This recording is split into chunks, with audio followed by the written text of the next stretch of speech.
So we create a virtual button. When we touch this button virtually, a color is changed. So at first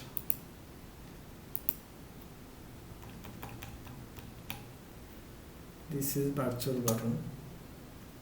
Okay.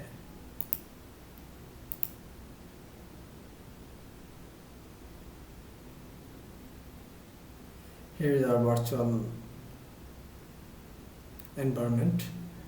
So when we open our hand, the virtual button is open.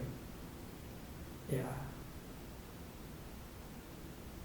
When we close our hand, the virtual button is no, like okay.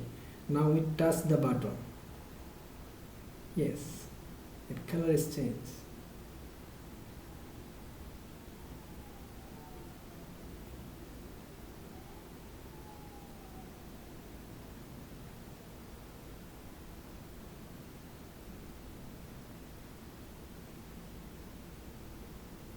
Okay.